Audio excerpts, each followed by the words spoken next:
చదువుకొని ఒక ఏజ్కి వచ్చేటప్పటికి మన మైండ్ సెట్ ఎలా మారింది? చిన్నప్పుడు అన్నీ నాన్న చెప్పేవాడు మనకి, అన్నీ తప్పులే, పిచ్చి పిచ్చి పనులన్నీ చేస్తాం, పిచ్చి పిచ్చి కోరికలన్నీ కోరుతాం, అవునా? పిచ్చి చేష్టాలన్నీ చేస్తాం. కానీ ఒక ఏజ్కి వచ్చేటప్పటికి అటు చదువు వల్ల ఇటు సమాజంలో అనుభవాల వల్ల కొంచెం కాస్త అవగాహన పొంది చివరికి ఏ స్థాయికి వస్తామంటే, అది కరెక్ట్ కాదు నాన్న, అలా చేయకూడదు, ఇట్లా చేస్తే బాగుంటుంది అని నాన్నకే సలహాలు ఇచ్చే స్థాయికి వెళ్తాం. ఎంతమంది ఒప్పుకుంటారు? చెప్పరేమయ్యా, మీ నాన్నకు ఆలోచన చెప్పలేదా నువ్వు? నువ్వు లైన్లోకి వచ్చేసరికి ఆయన పోతే చేయగలిగింది ఏం లేదు. నువ్వు లైన్లోకి వచ్చేసరికి ఆయన పోతే చేయగలిగింది ఏం లేదు మా. ఒకవేళ ఆయన ఉంటే పిల్లగా ఉన్నప్పుడు పొద్దస్తమానం నీకు చెప్తాడు, నువ్వు అడుగుతానే ఉంటావు, నీకు చెబుతానే ఉంటాడు. కానీ ఒక ఏజ్కి వచ్చేసరికి సమాజం కొన్ని అనుభవాలు నేర్పుతుంది, చదువు కొన్ని పాఠాలు నేర్పుతుంది. వెరసి నాన్న ఎలాగైతే కొన్ని అనుభవాలు పొంది ఘనుడయ్యాడో అలాగున నువ్వు కూడా అనుభవాలు పుట్టగా మారిపోతావు. మరి ఎదిగే కొద్ది పిల్ల చేష్టాలన్నీ మానేసి పెద్దవాళ్ళ ప్రవర్తించటం, బాధ్యతల్లోకి రావటం, అట్లా చేసి ఫైనల్గా నాన్నకే ఆలోచన చెప్పే స్థాయికి వస్తావు. అప్పుడు తృప్తి చెందుతాడు నాన్న. ఓ మంచి సలహా మీ నాన్నకి చెప్పి అది సక్సెస్ అయిందనుకో, 100 మందికి చెప్తాడు ఆయన. మరే సుబ్బరా ఇట్రా కూర్చో, మావాడయ్యా మావాడు అది. ఇక ఆ మావాడి సంగతి మొదలు పెడతాడు. వాడు మనం నిన్నమొన్నటిదాకా అంత పిల్ల చేష్టాన్ని చేశాడు కదా, మొన్నవాడు మాట్లాడుతుంటే అసలు నాకు ఎంత ఆశ్చర్యం వేసిందంటే, మావాడు పెద్దోడయ్యాడా 30 ఏళ్ళు వచ్చినాడు, పెద్దోడు కాడంటాయా? 30 ఏళ్ళయా? వాడు నిన్నమొన్నటిదాకా పిల్లోళ్ళనే ఉంటే వాడి సలహా ఫలిస్తే, వాడు మంచి ఆలోచనకర్తగా మారితే వాడిని బట్టి ఎంత ఆనందపడతాడంటే, దొరికినోడు కలిగి వెంకట్రా ఎట్రా కూర్చో మావాడు అని మొదలు పెడతాడు. ఈయన సంగతి చెప్పడు. ఇక మావాడిలా. ఎందుకు అంటే మావాడు పెద్దోడాడండి, మావాడు మంచి ఆలోచన చెప్తున్నాడు, మావాడు చెప్పిన అసలు నాకే కొన్ని తెలియని మావాడు చెప్పాడు అని ఎంత హ్యాపీగా ఫీల్ అవుతాడంటే అంత సంతోషం. అవునా? యాజ్ ఇట్ ఈజ్గా ఆయన కూడా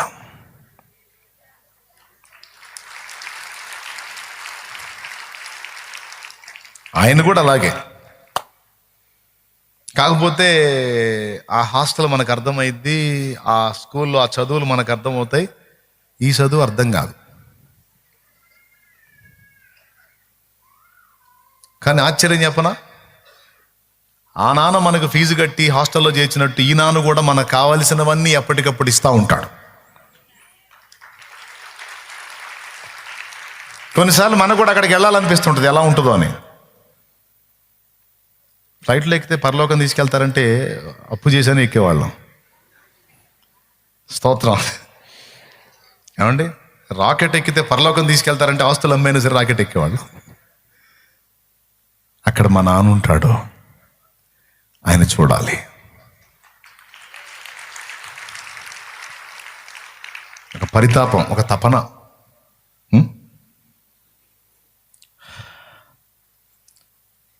హాస్టల్లో ఉంటే వాడు ఒక 4-5 సంవత్సరాలు ఉంటేనే చాలా సంవత్సరాలు ఉన్నట్టు. అలాంటిది 70-80 ఏళ్ళు 100 ఏళ్ళు అంటే ఇక్కడ ఏందండి ఆయన వదిలిపెట్టి? ఎవరిని వదిలిపెట్టి?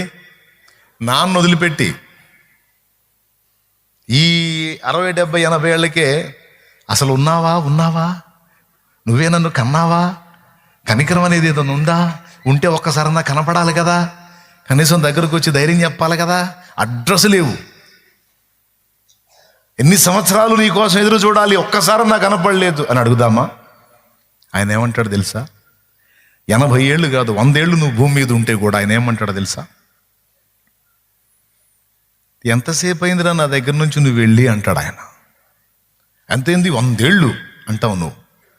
ఒరే, నా దృష్టికి 1000 ఏళ్ళు ఒక సంవత్సరం లాగుంది, ఒక దినం లాగుందిరా, ఒక రోజు లాగుంది అంటాడు. సంవత్సరం కాదు, రోజు. 1000 ఏళ్ళు ప్రభు దృష్టికి ఒక దినము. ప్రభు దృష్టికి ఒక దినము 1000 సంవత్సరముల వలెను, 1000 సంవత్సరములు ఒక దినము వలెను ఉన్నాయని రాస్తుంది బైబిల్లో. 1000 ఏళ్ళు ఒక దినం అయితే ఇప్పుడు మనం బతికిన 100 ఏళ్ళు నిమిషాల్లోకి వచ్చిద్దా, సెకండ్స్లోకి వచ్చిద్దా? దేవునికి స్తోత్రం కలుగును గాక. ఇవన్నీ బైబిల్లోనే ఉన్నాయి. పేతురు పత్రిక 2 పత్రికలో 3వ అధ్యాయంలో అంటాడు ఆ మాట.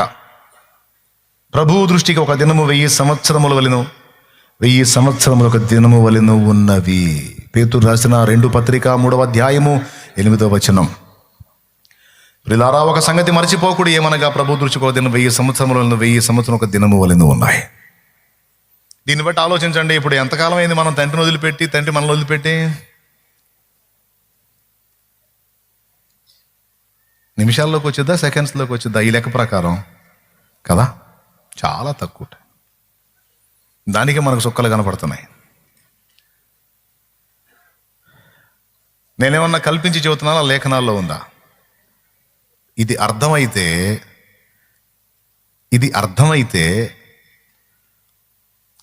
నీ హృదయంలో ఇక ఆనందం, సంతోషం నిరంతరం తాండవిస్తాయి. నీకు ఎదురయ్యే పరిస్థితులన్నీ కూడా నీకు సంతోష కారణాలే అవుతాయి తప్ప దుఃఖ సహితము కావు. అర్థమైందా? మ్యాటర్ అర్థమైతే విద్య సంతోషంగా నేర్చుకుంటాం, అర్థం కాకపోతేనే హింసగా ఫీల్ అవుతాం. హాయిగా ఆడుకునేవాడిని టయానికి తన్ని బడికి పంపిస్తుంటే నేను అనుకున్నాను,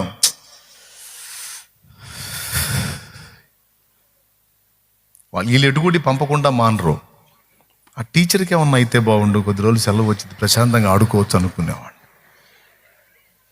వీళ్ళకి ఏం కాకూడదు, అమ్మా నాన్న కదా, వీళ్ళు బతికుండాలి, ఎందుకంటే బాగుండాలి, నాకు ఫుడ్ పెట్టాలి కదా. టీచర్ ఏం లేదు, కొడుతుంది కాబట్టి ఆమెకేమన్నా అయితే బాగుండు, ఒక వారం 10 రోజులు సెలవు వచ్చింది, ఆ కోటింగ్ తప్పిద్ది, నేను బడికి పోయే పరిస్థితి తప్పిద్ది, కనీసం 1 నెల రోజులు ఆమె బెడ్ మీద నుంచి లేవకూడదు. అట్లాంటి దిక్కుమాల కోరికలు వచ్చాయి నాకు. ఎందుకు? ఆ బాధ పడలేక.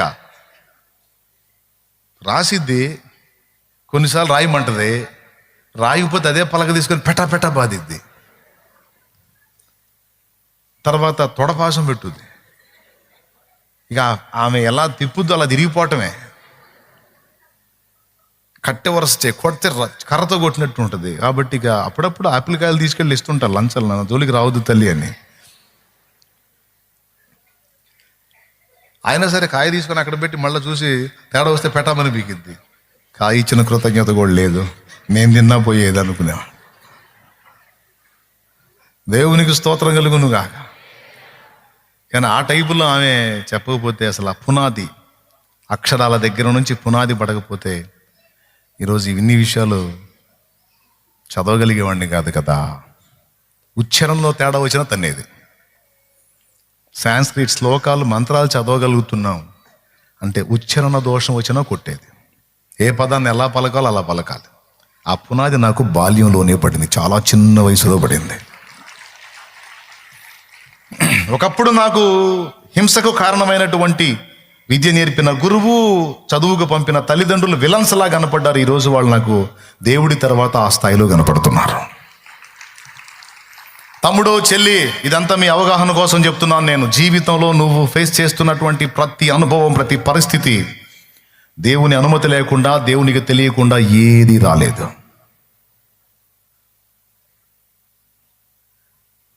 దేవుడు వారు దీని చేత ట్రైనింగ్ పొందడానికి మానవులకు ఏర్పాటు చేసిన ప్రయాసము బహు కఠినమైనది. ఇదొకటేనా? కొరింథీయులకు రాసిన మొదటి పత్రిక 10వ అధ్యాయము, మొదటి కొరింథీ పత్రిక 10వ అధ్యాయము, ఒకసారి బైబిల్ తీయండి. 12, 13 వచనాలు ఒక్కసారి చూడండి.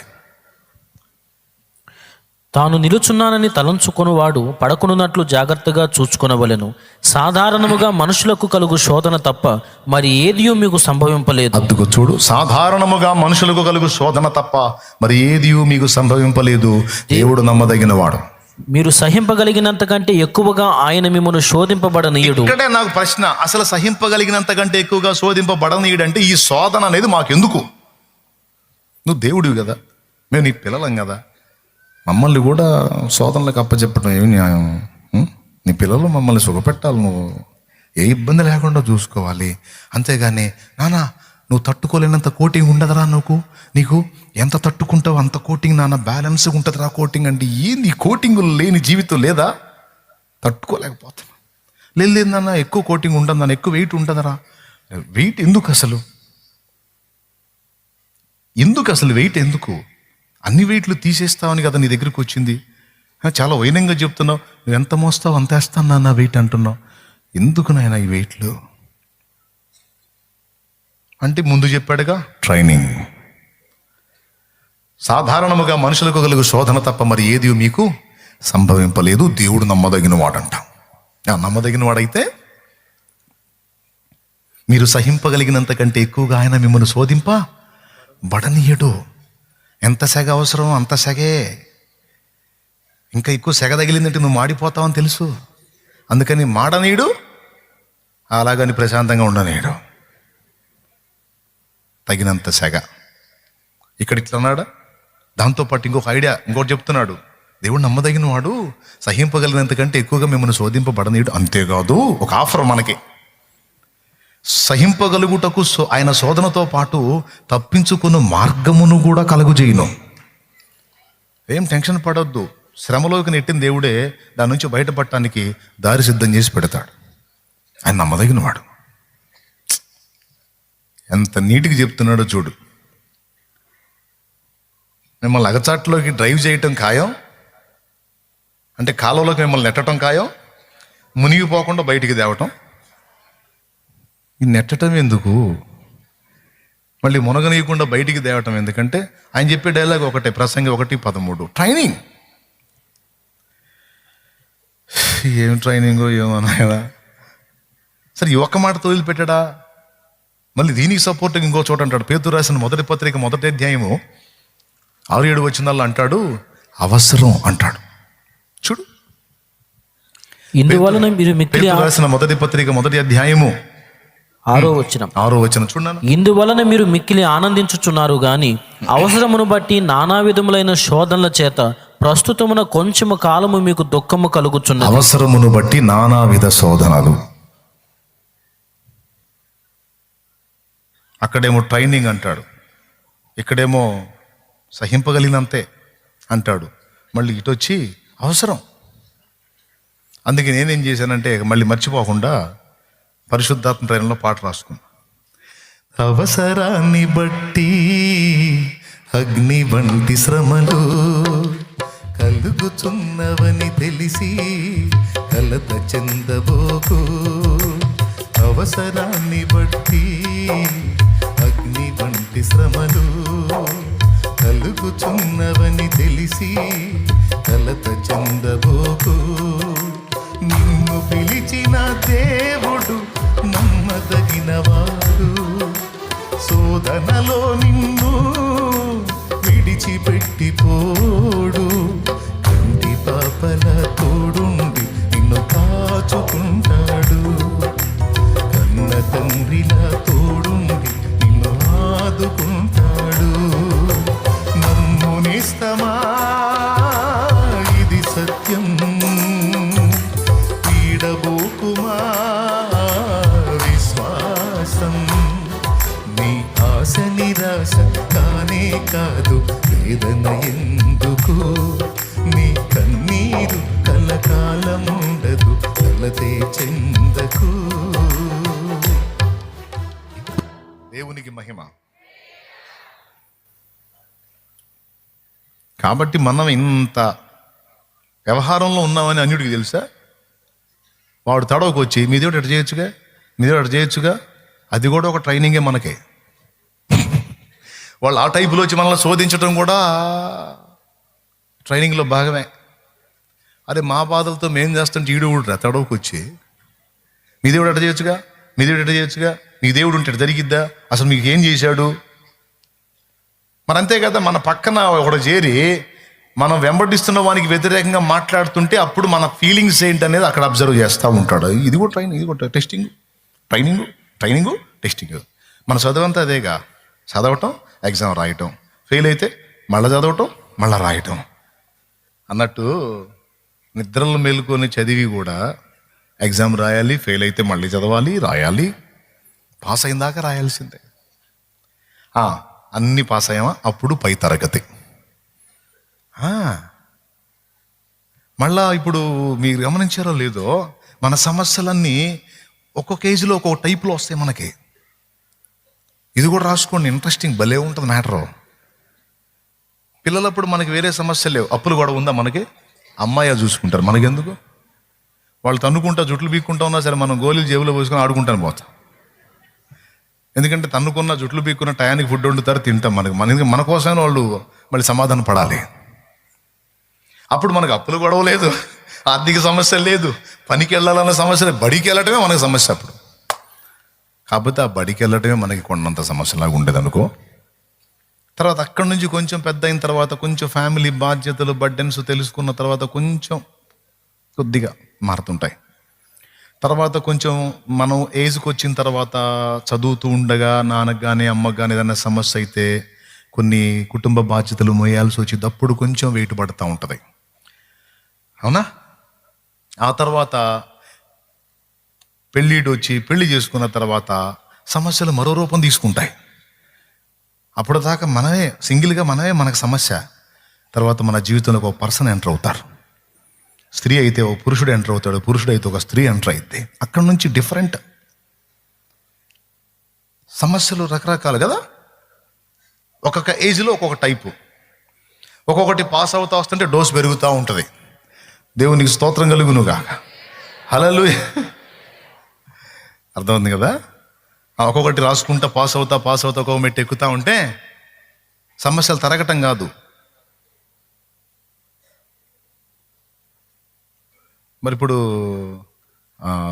1వ క్లాస్ చదివే వాడికి 10th ఎగ్జామ్ బెటర్గా. 10th పెట్టాలంటే 10th రావాలి, అవునా? 10th పొజిషన్కి వచ్చినప్పుడు ఆ రేంజ్ సమస్య.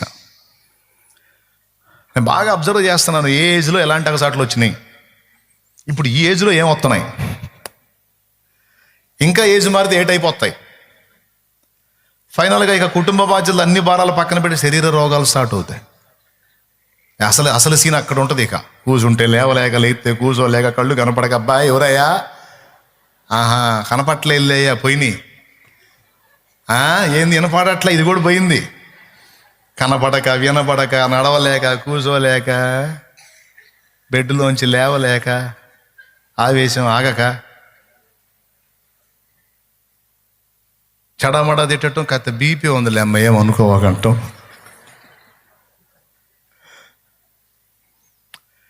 ఏ ఏజ్కి దగ్గర ఏజ్ మారే కొద్దీ శోధనలు, ఏజ్ మారే కొద్దీ సమస్యలు.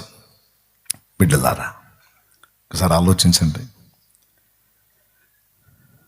వివాహం అయినప్పుడు ఒక సమస్య, పిల్లలైనప్పుడు ఇంకొక సమస్య, ఆ పిల్లలు చదువుల విషయంలో ఒక సమస్య, వాళ్ళ భవిష్యత్తు విషయంలో ఒక సమస్య, చివరికి వాళ్ళు పెద్దోళ్ళే పెళ్ళిళ్ళు అయితే ఇంకొక టైపు సమస్య. ఇట్లా ఈ పిల్లలకి చదువులు, వాళ్ళ పెళ్ళిళ్ళ సమస్య అనేది 5వ తరగతి చదివాడికి ఉంటుందా? అసలు మన ఆత్మీయ ప్రగతి పొందే కొద్దీ, స్పిరిచువల్ లైఫ్లో మనం ఎదిగే కొద్దీ మన మీదికి వచ్చే శోధనల డోసు కూడా పెరిగిద్ది. ఇది కూడా గుర్తుపెట్టుకోండి. నువ్వు ఆధ్యాత్మిక ప్రారంభ దశలో ఉన్నప్పుడు వచ్చే శోధనలు వేరు, నువ్వు పరాకాష్ఠకు చేరువయ్యే కొద్దీ వచ్చే శోధనలు వేరు. ఆ దశలో ఉన్నప్పుడు నేర్చుకోవాల్సిన అనుభవాలు ఆ దశలో, ఈ దశకు వచ్చినప్పుడు నేర్చుకోవాల్సిన అనుభవాలు ఈ దశలో. టోటల్గా అవసరం అండ్ అనుభవం మూడవది ఎంతో, అంతే, ఎక్కువ కాదు. ఈ 3 రిఫరెన్స్ లేనా? ఇంకేం లేవా? ఓ మస్తున్నాయి. ఎవని నిమిత్తం సమస్తం ఉన్నవో, ఎవరి నిమిత్తం సమస్తము నిర్మించబడినవో ఆ కుమారుని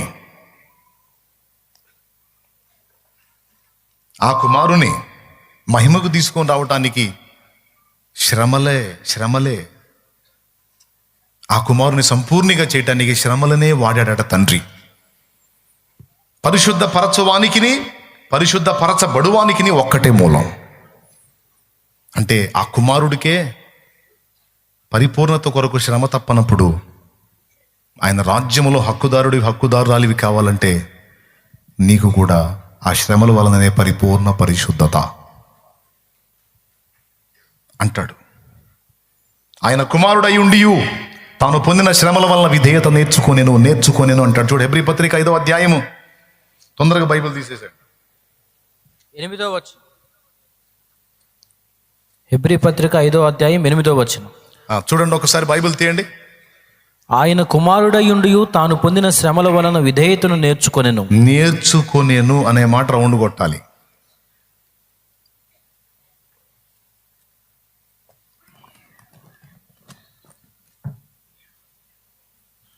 ఆయన నేర్చుకోవాల్సి రావటం ఏంటండి? నాకు అర్థం కాదు. ఈ మాట మీరు జీర్ణించుకుంటారా? యేసయ్య కూడా ట్రైనింగ్ అవసరమైందంటే మీరు జీర్ణించుకుంటారా? దాన్ని ఎలా ఆలోచించాలి ఒక్కసారి ఊహించండి మీరు. తాను పొందిన శ్రమల వలన విధేయత నేర్చుకొనెను. ఆ నేర్చుకొనెను అనే మాట రౌండ్ కొట్టి యేసయ్య నేర్చుకొనెను అనేది మనకు జీర్ణమైద్దా? ఎలా అయింది? ఆయనకు నేర్చుకునే కర్మ ఏంటి? సర్వం ఎరిగినవాడు అని మనం పాడుతున్నాంగా. సర్వాధికారివి, సర్వజ్ఞుడవు. సర్వజ్ఞుడు, సర్వజ్ఞత అంటే అన్నీ తెలిసినవాడు. అర్థమైందా? అల్పజ్ఞుడు అంటే కొంచెం తెలిసినవాడు. అజ్ఞుడు అంటే అసలు తెలియనోడు, అజ్ఞాని. సర్వజ్ఞుడు, అజ్ఞ. సమస్తమును ఎరిగి ఉన్న దేవునికి కూడా కొన్ని అనుభవాలు లేవు. అది వింతైన మాట, కానీ నిజం. కొన్ని అనుభవాలు లేవండి. అందులో మొట్టమొదటిది ఏం చెప్పనా? అమ్మ కడుపులో 9 నెలలు ఉంటే ఎలా ఉంటుందో అనుభవం లేదు. అది మనందరికీ ఉంది. ఆ అనుభవం మళ్ళీ దూతలకు కూడా లేదు, మనకే. ఇప్పుడు యేసయ్య అమ్మ కడుపులో 9 నెలలు ఉన్నాడా లేదా? మరియమ్మ కడుపులో, మరియమ్మ తల్లి కడుపులో ఉన్నాడా లేదా? అంతకుముందు ఎవరి కడుపులో నన్ను ఉన్నాడు ఆయన?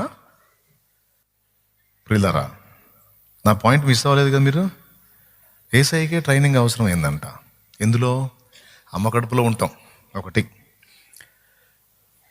అసలు కాలమే లేదు ఆయనకి, ఎప్పుడు తండ్రితో ఉన్నాడు. అలాంటిది తను కూడా తండ్రితో కొన్ని గంటలు ఎడబాయాల్సినటువంటి అనుభవం అంతకుముందు యేసయ్యకి లేదు, ఇప్పుడు వచ్చింది. సిలువ మీద వచ్చింది. అంతకుముందు ఎరుగునా? సిలువ మీద ఎరిగాడు. ఓకేనా? పాపం ఎరుగని ఆయన మన నిమిత్తము పాపముగా చేయబడెను.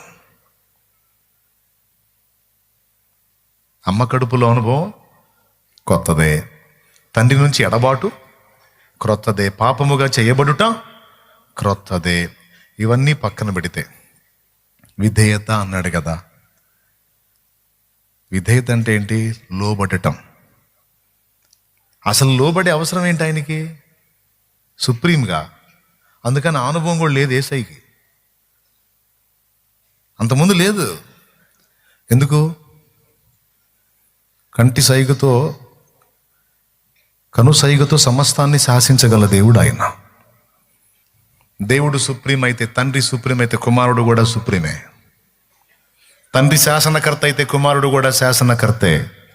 తండ్రి స్తోత్రార్హుడైతే కుమారుడు కూడా స్తోత్రార్హుడే. ఇప్పుడు చెప్పండి,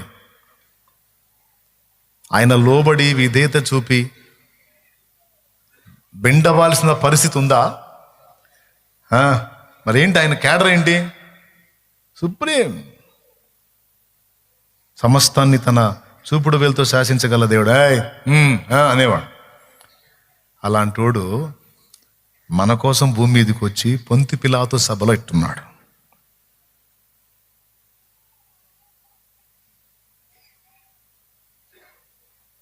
తలదించుకొని ఉన్నాడు అట్లా. అసలు యేసయ్య ఎక్కడ? పిలాతు ఎక్కడ? యేసయ్య ఎక్కడండి? సమస్త విశ్వాన్ని నిర్మించిన నిర్మాణకుడు ఆయన. సమస్తాన్ని కనుసైగతో శాసించగల దేవుడు ఆయన. దేవుడు దేవునితో ఈక్వల్, దైవ సింహాసనం మీద కూర్చున్నవాడు. అలాంటి వాడు పొంతి పిలాతు సభలో మౌని అలా అలా అలా అలా ఉంటాడు. ఆయన సంఖ్యల చేత బంధించబడి. ఎవరైనా? విశ్వాన్ని నిర్మించినవాడు, ఆకాశాన్ని జ్ఞానంతో కొలిచినవాడు, శూన్యంలో భూమిని వేలాడదీసినవాడు, పర్వతాలను త్రాసులో తూచినవాడు, కొలపాత్రలు భూమిని కొలిచిపోసినవాడు. ఏం అనుభవం అండి అది! ఎలా సాధ్యం? తాను పొందిన శ్రమల చేత ఆయన విధేయత నేర్చుకునేను అని రాస్తుంది. మన ప్రధాన యాజకునికి, మన రక్షకునికి,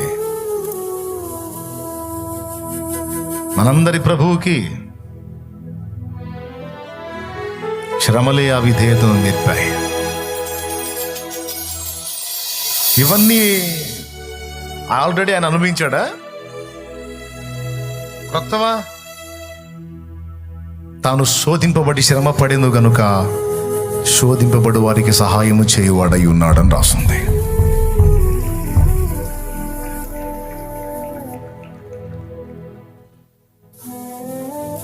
ఇటు పక్కన్న పిలాతు ఎక్కడ, అటు పక్కన్న యేసు ఎక్కడ?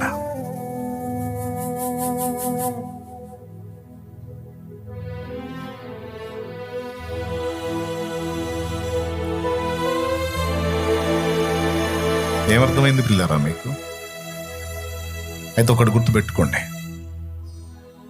ఆ ముళ్ళ కిరీటాన్ని ధరించి శ్రమానుభవం పొందిన యేసు మహిమ కిరీటధారి అయి ఉన్నాడు. ఇప్పుడు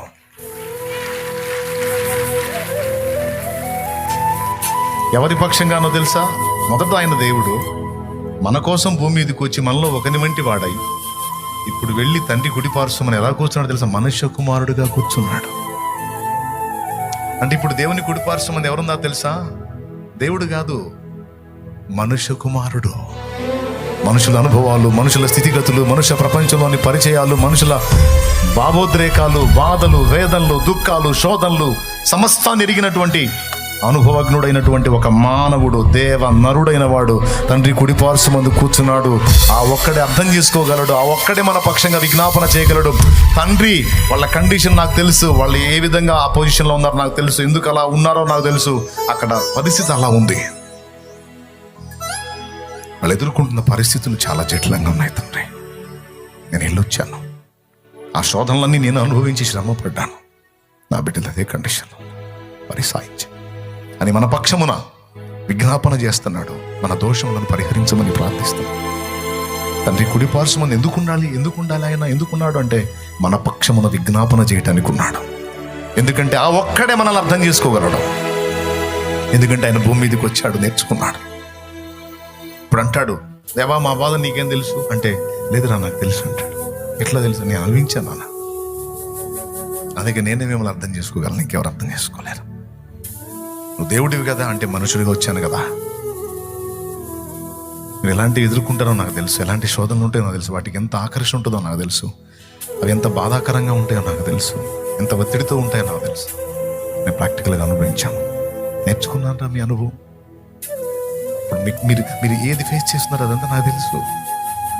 చూడండి, మన ప్రధాన యాజకుడు మన బలహీనతలలో సహానుభవం లేనివాడు కాడు, కానీ ఆయన సమస్త విషయంలో మన వల్ల శోధింపబడినను పాపము లేనివాడుగా ఉంటే. హెబ్రీ పత్రిక 4:15 మన ప్రధాన యాజకుడు మన బలహీనతలో సహానుభవం కలిగిన వాడయ్యాడు. ఇదంతా ఎలాగా? ఒకప్పుడు లేదు ఆయనకి. కెరూబులు, శరాపులు, దూతలు, మహాదూతలు అందరినీ కనుసైగుతో చేతి వ్రేలుతో శాసించటమే తెలుసు, కానీ శాసనానికి లోపట్టం తెలియనివాడు ఏ నేరం లేకపోయినా మన నేరం తన మీద వేసుకుని పిలాతు సభలో దోషిగా నిలబడ్డాడు. మన పాపముల కోసం ప్రాణం పెట్టడానికి వచ్చి, మన పాపముల నిమిత్తం బలి కావటానికి వచ్చి, ఏ దోషము లేని పరిశుద్ధుడు మన దోషాలు మీదేసుకొని, అవును నా పిల్లలు నిర్దోషులు, నేనే దోషిని, నన్నే శిక్షించండి అని మన పక్షమున తను అప్పగించుకున్న నిజమైన దేవుడు, ఏకైక రక్షకుడు నజరేయుడగు యేసు.